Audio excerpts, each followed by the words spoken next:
أكيد يجي يوم وحسيت بهالإحساس قبل.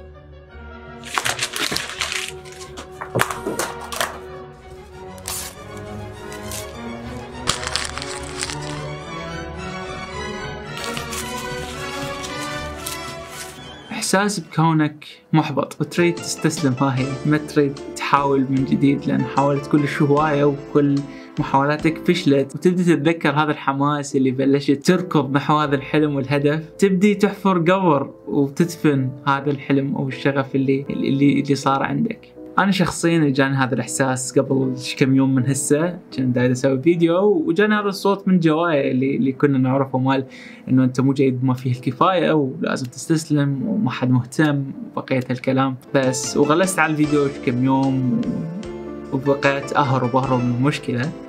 فخلينا نقعد سوية ونعرف شو ممكن أنا وياكم نهزم هذا الصوت. شوف، أنا كلش زين أعرف إنه أنت حتقول أنا حياتي تلعب النفس وحيل مو حلوة وحيل إنه أنا ما طايق أعيش هذا السالفة. فشوف، راح أقول لك شغلة ممكن تشوف على حياتك من زاوية مختلفة. باختصار، هذا الألم اللي قاعد تعيشه حرفيا عبارة عن نعمة حيل كبيرة. هتقول شلون نعمة حيل كبيرة؟ شوف، شايف مرات من نطلب من الله الرزق، أوكي أنا ما راح ينزل الله الرزق فوق بيتنا، يعني الشيء اللي حيجيب لنا رزق به حيوفر لنا فرصة نقدر نشتغل، نقدر نطلع بها إبداعنا ونقدر نطلع بها ذكائنا، نقدر نجيب منها الرزق. فنفس الشيء، شايف هذين اللحظات اللي احنا دعينا لله انه يكون حياتنا في شيء مستقبل احسن، ونكون بمكان احسن بهواية، ونوصل لمرحلة بها نجاحات اكثر.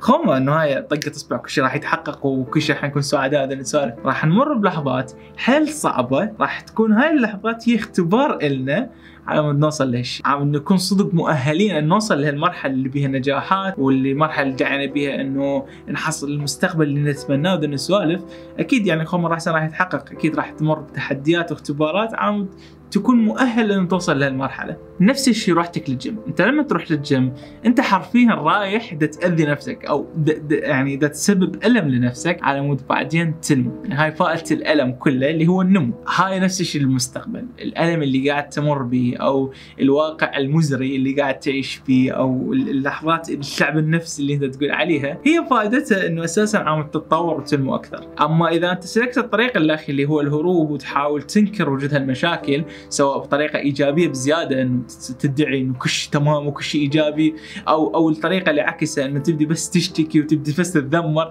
او تبدي بس تهرب بالسوشيال ميديا، او تبدي بس تهرب بغير اشياء، الشيء انت ما راح تتعامل ويا الالم. مثل شخص ما قبل التحدي اللي لازم ياخذه على مود يوصل للمستقبل اللي هو يريده. يعني احنا هواية عبالنا لما نشوف هذين النجاحات الكلش واو بالسوشيال ميديا وهذين السوالف، عبالنا عم نوصل هاي يعني في شيء اسمه اوفر نايت سكسس، انه عبالنا في يوم وليله انه راح نحقق هذا النجاحات او راح تجينا الفرصه وهذين السوالف. بس حرفيا الالم اللي دا يجينا هو اكبر فرصه ممكن لازم نستغلها. هذا الالم اللي يجينا حاليا او هذين السوالف اللي تجينا اللي تعيق طريقنا اللي احساسنا بالاستسلام هو حرفيا اكبر فرصه ممكن نستغلها عم نوصل لهالشيء.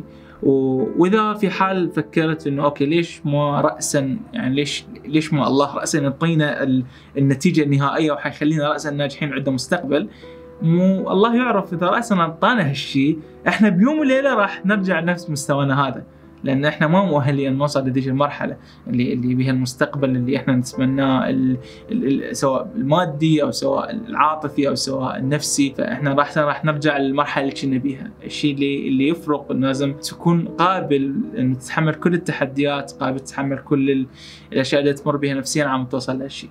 فتذكر انه كل الالم اللي تمر به هو عباره عن شيء عم نتطور. مو لازم نهرب من هذا الالم، لازم نعرف شنو مصدره، ولازم نعرف انه شلون نقدر نتعامل وياه، لازم نعرف شلون ممكن نتحدى هالالم وعم نعبر بعدين. مو لازم نهرب من هذا الالم.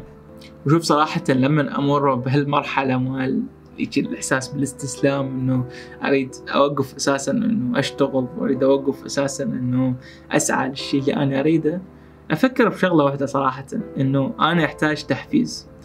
وهاي الشغله الوحيده اللي صدق احتاجها. واكيد المقاصد التحفيز لما توقف بالمرايه وتحكي انه انا ناجح وانا اقدر وانا استطيع هذا السالفه، هالشيء كلش سخيف، وبعدين راح احكي ليش كل شيء سخيف وفشي له نتيجه عكسيه اساسا يعني. ولا اقصد هذا التحفيز لما تسمع اغاني تحفيزيه او فشي عم تخليك تتحفز اكثر، لا. ولا قاصد اكيد التحفيز اللي يجي من جلد الذات وانه تبدي تجلد نفسك على مود تحقق فشي، لا، هذا مو هذا التحفيز اللي اقصده. التحفيز اللي اقصده فشي صدق ينطيك طاقه كبيره، وصراحه ما راح اقدر احكي عليه، لازم اشوفكم شنو اللي اقصده. اوكي، هذا الشيء اللي حاليا بين ايدي، هذا هو اكثر شيء ممكن ينطيك تحفيز. وشوف صراحه بيني وبينكم دا احسها هاي كأنها بيضه ام العين. شوف الفكره من هاي البيضه ام العين كالتالي، انه هي هاي عباره عن دائره بطن دائره بطن دائره، وكل واحدة بيها هي تعتبر فد ليفل ممكن تنطيك فد مستوى من التحفيز معين. هي هاي الشيء يستخدم حاليا يعني بالبزنس والشركات وهذه السوالف، بس أنا دائما أحب إنه أخذها يعني بالمستوى الشخصي، فأحب إنه يعني أطبقها على نفسي. يا أخي والله شكلها يضحك يعني، والله العظيم يعني مو عبالك شيء جدي وشيء كأنه جاي عم يدلهم ناس يا شو تسوي. المهم عفكم من هاي بيضة ام العين. شايفين من انه احنا لما نخطط للمستقبل نبدي نتخيل شنو نريد نصير او من نريد نصير بالمستقبل، هذا يعني نبدي نقول انا اريد اصير كذا، واني انه اريد يعني شنو اريد اصير ومنو اللي اريد اصيره والنسخه اللي اريد اصير لها، وهذا السوالف تبدي تتخيل نفسك. هاي احلام اليقظه، تبدي تتخيل نفسك انه شنو المستوى اللي واصل له بفلان شغله وهذا السوالف كذا. هاي اسمها دائره الشنو. دائرة الشنو عبارة عن شنو احنا نريد نصير او منو احنا نريد نصير. اوكي، هذا الشيء ينطي تحفيز صح، بس تحفيز مؤقت او تحفيز سطحي تقريبا نقدر نقول. يعني ما راح اقول لكم هي ما راح تنطي تحفيز، اكيد انه احنا من نتخيل نفسنا ونتخيل النتائج اللي راح نحققها اكيد راح يجينا تحفيز خرافي صراحة كلش، بس هذا التحفيز مؤقت وحيروح بعد فترة من الزمن، وراح نبدي ننسى انه احنا حطينا هذا الأهداف اللي احنا نريدها كنتيجة يعني. لأنه هذا طبعا هاي الدائرة دائما تجينا براس السنة، لما إنه احنا نتخيل شنو احنا نريد نحقق ومنو احنا نريد نصير، ونكتب هذين الأهداف، وهاي الأهداف كلنا راح ننساهن. وصدقني يعني نسبة كلش كبيرة من اللي حاليا كتبوا أهداف مال 2024 أعتقد حتى نسوا إنه كتبوها براس السنة. فهاي هي شنو احنا شنو اللي نريد نصير، تنطي تحفيز بس تحفيز نوعا ما مؤقت. هي دائرة شنو صحيح أنا أقول لك إنه هي راح توضح لك النتيجة النهائية، النتيجة النهائية اللي تريد توصل لها راح توضحها لك، يعني إنه تعرف إنه أنت خلال رحلة الحياة وين رايح، وين إنه أنت حاليا شنو تريد تحقق بالضبط، أو شنو الوجهة النهائية.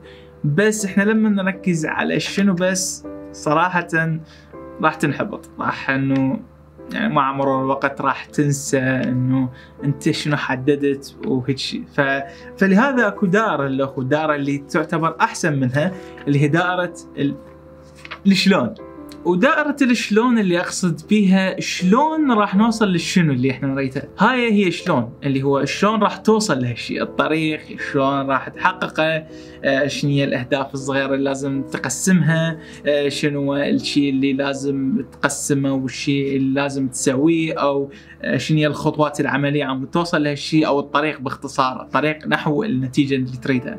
هي شوف صراحة هي تعتبر دائرة اصغر منها بالمساحة بس أكبر منها بالتحفيز، لأنه إحنا لما نعرف الشلون راح يعطينا تحفيز أكثر.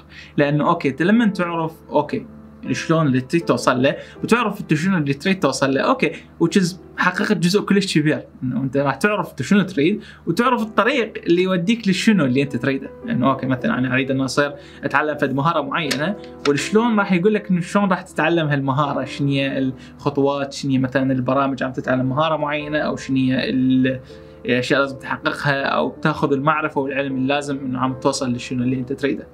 بس على الرغم من هذين الاثنين مرات ننحبط، ومرات صدق لك احنا بالطريق مال شلون، احنا بالطريق لما نوصل للشنو نوقف فجأة وما يجينا وهس نكمل، وما نعرف ليش، بس ما يجينا وهس اساسا نستمر انه نوصل للشنو اللي احنا نريده.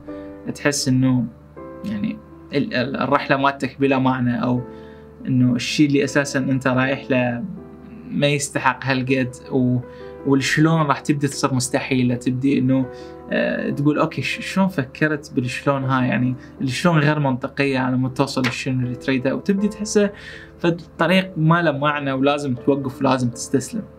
فهنا يجي الصفار مال البيض اللي هو ما ادري ليش معكوس يا اخي، المهم اللي هو الليش، بس اتاكد الليش عدل. الليش هي تعتبر يعني على الرغم هي اصغر منهم بالمساحه بس اكبر شيء بالتحفيز بيناتهم كلهم، لان الليش هو راح يعتبر سبب اساسي يخلينا نعرف شلون راح نوصل للهدف وشنو نريده. يعني مثلا لما تقول انه انا اريد فشي بالمستقبل وتعرف الطريق له، راح يكون عندك الليش. الليش هو السبب اللي يخليك دائما تكمل الطريق.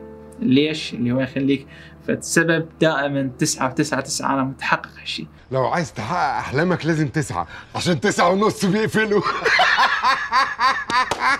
يعني مثلا انه دائما كل ما راح تنحبط وبالطريق لما انت تروح، يعني احنا دائما كنا ندور عن الشنو والمنو اللي نريد نوصل له، بس دائما لما احنا بالطريق مال شلون، لما داخل الطريق مال السعي ذا السوالف راح نوقف. فالليش هي فائدتها تخلينا احنا نكمل، تخلينا احنا دائما نسعى وتخلينا دائما نتحرك عم نوصل لهالشيء اللي احنا نريد. والله صراحة يعني انا مشتهي بيضة، ما اعرف شو مصارحكم بس اكيد راح تسالوني ليش صفار البيض او ليش كلمه ليش هالقد قويه وليش هالقد لها تاثير قوي علينا. شوف بلا اي مبالغه، بس كلمه ليش هي كلمه حيل قويه ممكن نسالها. يعني مثلا شنو اللي اقصد بكلمه ليش؟ يعني مثلا انا ليش لازم احقق هذا الهدف؟ انا ليش لازم انه اروح اسعى واوصل؟ انا ليش اساسا عايش؟ انا ليش اساسا لازم اتعلم هيك شيء؟ انا ليش لازم اصير هاي النسخه من نفسي؟ انا ليش لازم اضحي بمنطقه الراحه وانه اروح مثلا اتعب نفسي واروح احط نفسي بمواقف اجتماعيه، ولازم احط نفسي بمواقف ممكن تسبب لي احراج وممكن تسبب لي مواقف صعبه وممكن اتحدى نفسي. ليش اتحدى نفسي؟ ليش انه انا اتعب اساسا؟ هاي الاسئله الحين راح تكون مهمه، وجواب الليش او هو سؤال الليش اساسا هو السبب اللي اساسا احنا نقعد كل يوميا من النوم على موده. وحرفيا ما جاي ابالغ بهالشيء، راح اشرح لكم وجهه نظري بهالشيء. شوف حرفيا انا دائما اتساءل ليش احنا كوننا كمسلمين ليش عندنا فد، ليش نقعد وعندنا فد طاقه رهيبه باليوم واحنا نحاول نحقق في شيء؟ لان الليش مالتنا هو باختصار انه على مود نحاول نعبد الله، او على مود انه نحاول نكون معمرين على هاي الارض. هاي جواب الليش. هذا الليش اللي حيخلينا انه نقعد من النوم، يخلينا في السبب عم نسعى على موده. بس بغض النظر عن هالشيء، الليش مالتك ممكن تكون اي سبب. ممكن الليش مالتك تكون على مود انه تترك بصمه كل شيء بالتاريخ. الليش مالتك ممكن تكون انه تاثر على الناس الدائر مدارك. الليش مالتك ممكن تكون انه على مود تنتقم من الكلام اللي اجاك وذن السوالف وتكون نسخه احسن مثلا. او الليش مالتك ممكن يكون شخص، انه اوكي يعني ليش على مود انه على مود هذا الشخص. بس صراحه على الرغم ما افضل هذا الليش، لان هذا الليش راح ينتهي بقبول او رفض هذا الشخص. هذا السبب راح ينتهي تماما بقبول او رفض هذا الشخص. فانه هذا الليش مو هالقد قوي. فالليش انه هم اكو مستويات انه من الاسئله ممكن نسالها على مود تخلينا سبب انه احنا نكمل هذه الرحله. وحرفيا الانسان لما يوصل مرحله بدون الليش، حرفيا يوصل مرحله انه يريد ينهي حياته او بحسها بلا معنى حرفيا. فلازم كل انسان عنده معنى ليش، عنده ليش انه هو اساسا ليش هو دا يستمر، ليش هو يعني دا يكمل هاي الرحله. يعني اي سبب بباله لازم يحط سبب على مود يكمل هذين السوالف. فاحنا بهالرحله مال الحياه لما احنا نحط شنو احنا نريد نصير، اوكي الاحلام والاهداف الخرافيه والمستقبل الشقاقي كلش، يعني وبعدين راح نحزر شلون راح نوصل لهالشيء، راح يكون معنا كلش سطحي لما ندخل من برا لي جوا لهالدوائر. لازم نجي من جوا لي برا، من صفر البيض الى بياض البيض. يعني الفكره اللي اقصدها لما احنا نعرف ليش انه اساسا احنا موجودين، وليش انه احنا شنو الشيء اللي حيخلينا التحفيز من البدايه، راح نعرف شلون وراح نعرف شنو احنا نريد. بس لما احنا حنركز بس على شنو، انت باختصار انت لازم تختار الشيء اللي حتركز عليه. لما تختار على شنو حيكون معنى سطحي. لما تختار على شلون بس اوكي حتعرف شلون توصل، بس ما راح يكون عندك هذا التحفيز اللي انت تريده. لما بنص شلون، لما انت بنص مثلا صناعتك لفد شيء معين، او هذا السبب اللي ينتهي مرات شغفنا به. مرات انه احنا نشوف ليش دا اسوي هالشيء؟ ليش دا اسوي اساسا هذا الشغف؟ وليش انه يعني مرات تفقد شغفك في شيء، شايف هيك فجأة لما تفقد شغفك في شيء معين نفس الشيء. ليش هو اللي حيخلي لك اساسا سبب على مود تغذي كل هالدوائر. هذا الشيء اللي حيخلينا انه السبب. واي شيء حرفيا اي شيء ممكن مثلا اذا اختصاصك داخله وما يكون عندك الشغف وذن السوالف، اذا لقيت الليش اللي دخلت على مود هذا الاختصاص ممكن يكون لك واهس حرفيا انه تكمله وتكمل ماجستير ودكتوراه فيه، لانه انت عندك الليش انه اوكي مثلا انه على مود انه اساعد مثلا بلدي في شيء معين، او على مود انه مثلا اعالج الناس، او على مود انه اخترع اختراع ممكن ياثر على الناس الدائما مداري، او على مود انه بس اني احاول اتعلم في سكيل معينه او في شيء.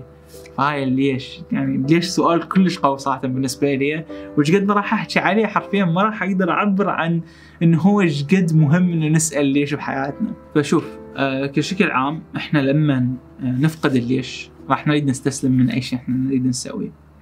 فاني حاليا لما كنت دا اشتغل على هذا الفيديو او الفيديو اللي كنت دا اشتغل عليه بعدين انه جاني احساس انه اريد استسلم، لازم رأسا أطلع الصفارة البيض وأذكر نفسي إنه ليش أساسا دا أشتغل فيديوهات من الأساس. ليش إنه شنو الشيء اللي أنا أريده؟ هل على مود بس أعجب الناس؟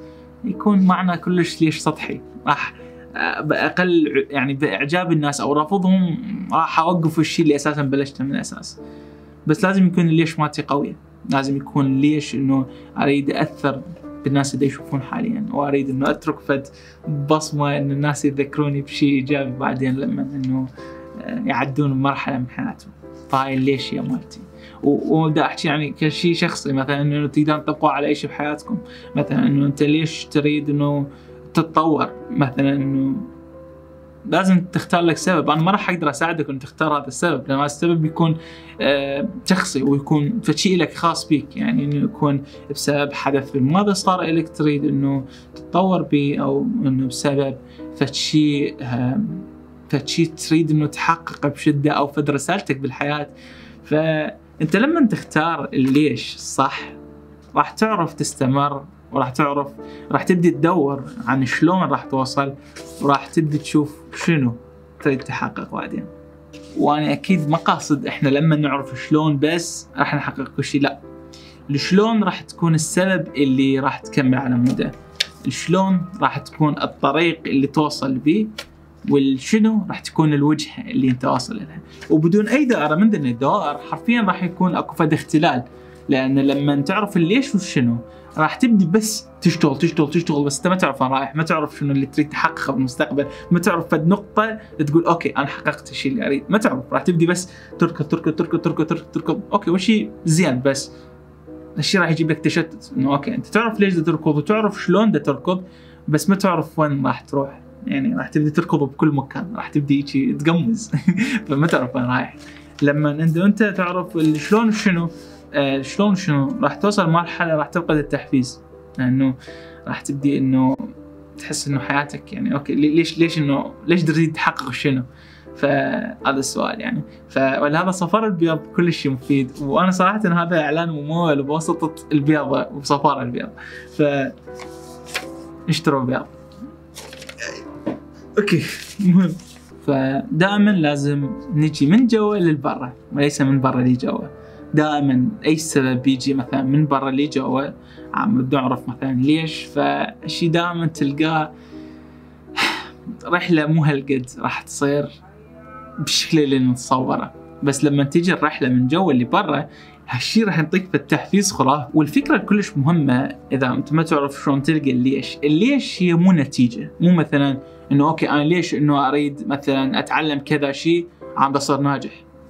هي الفكرة اوكي تصير ناجح هي نتيجة لكل هذا الدوائر، مو السبب انه ليش تسعى، بس ليش ممكن يكون فشي اعمق. ليش تريد تصير ناجح؟ بسبب فشي معين. ليش تريد هذا تصير فشي معين؟ بسبب انه فشي لك. راح تبدي تتعمق شوي راح تبدي تصير مثل البصلة لما تبدي تقشرها شوي. صراحة ليش مثل البصلة حرفيا لما انت تقشرها اوكي راح تبكي اكثر لحد ما توصل للب والبصله نفسها اللي هي ليش نفسها، انه صارت بيضة ببصل والله. بس يلا المهم والله هالجوان طب بسبب هذا الفيديو، بس والله جديات دا احكي انه انت لما راح تبدا تسال ليش ليش ليش ليش ليش، راح تبدا تلقى السبب الحقيقي، السبب اللي يمكن صدق انه حيأثر بيك، حيكون صدق فشي كلش قوي على ما تكمل اللي قدام. شوف مثلا خلينا نحكي فد مثال عملي. قول شخص يريد يتعلم رسم، عرف شنو اللي يريد، شلون راح يتعلم رسم؟ عن طريق التدريب، عن طريق انه يشوف توتوريالز باليوتيوب، عن طريق انه يلتقي برسامين، عن طريق انه يتدرب ويخصص فد وقت كل يوميا عم يتطور بالرسم. بس ما عنده ليش، انه اوكي ليش يريد يتعلم رسم من الاساس؟ اذا ما عنده ليش فراح يكون يبدي يتعلم بالتوتوريالز يوم 3 أيام 4 5 راح يبدي يمل ويعرف اساسا وينسى انه هو اساسا ما يريد الرسم. بس اذا بلش بالليش، انه اوكي مثلا يريد يرسم صور تروي قصص ممكن تأثر بالناس، ممكن تغير واقع، الأفكار مالته يدمجها على شكل رسمة، يريد يوصل فد رسالة مشاعر معينة أو فد أفكار ممكن تأثر، مثلا راح يعرف شلون راح يوصل لهالشيء.